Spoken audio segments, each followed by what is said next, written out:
সুপ্রিয় দর্শক, আপনারা জানেন ভারতের পেহেলগামে ভয়াবহ সন্ত্রাসী হামলায় যে 28 জন ভারতীয় নাগরিকের মৃত্যু হয়েছে, যাদের অধিকাংশই পর্যটক।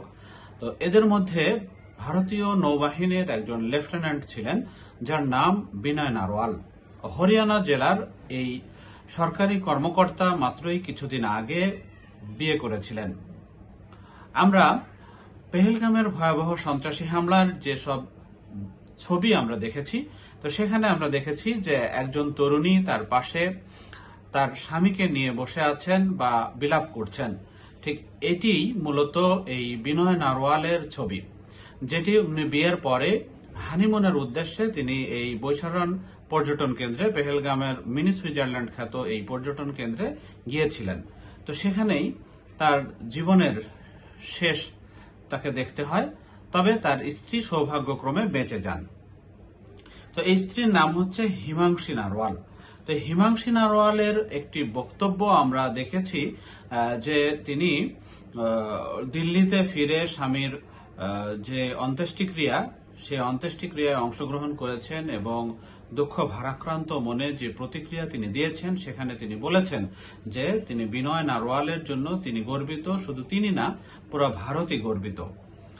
তবে তিনি এই ঘটনার কয়েকদিনের মাথায় যে প্রতিক্রিয়া আরো কয়েকটি সংবাদ মাধ্যমে দিয়েছেন, তো সেখানে তিনি এই পেহেলগামের হামলাকে কেন্দ্র করে ভারতের হিন্দু মুসলিম যে বিভেদ, যে ঘৃণা ছড়ানো, বিদ্বেষ ছড়ানো এবং কাশ্মীরিদের প্রতি যে ধরনের অবিচার, তার প্রতি একটি আহ্বান জানিয়েছেন, সেদিকে দৃষ্টি আকর্ষণ করে তিনি বলেছেন যে হত্যায় জড়িতদের অবশ্যই বিচার করতে হবে এবং শুধুমাত্র যারা হত্যায় যুক্ত তাদেরই বিচার করতে হবে।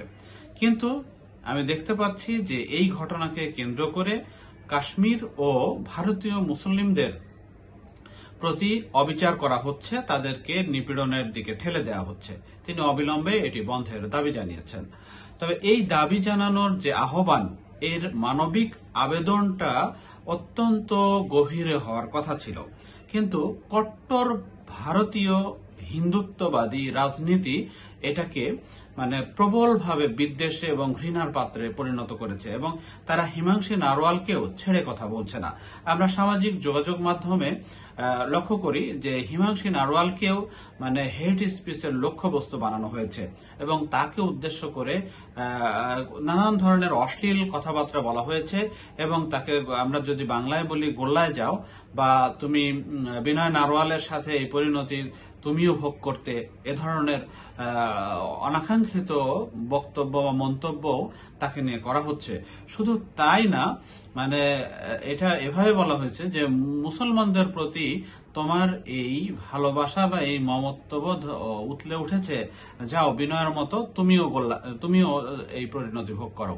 তো এ ধরনের নানান ঘৃণাসূচক এবং নানান ধরনের তির্যক বাক্য তাকে বিদ্ধ করা হচ্ছে।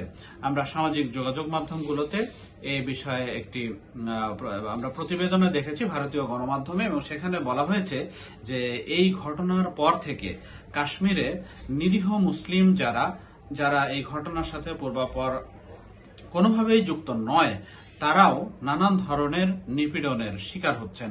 শুধু তাই নয়, এটা উত্তরাখণ্ডে বা হিমাচল প্রদেশে, মধ্যপ্রদেশে সহ বিভিন্ন এলাকায় মুসলমানরা এই বিদ্বেষের শিকার হচ্ছেন এবং নানা ধরনের অবিচারের মুখে পড়েছেন।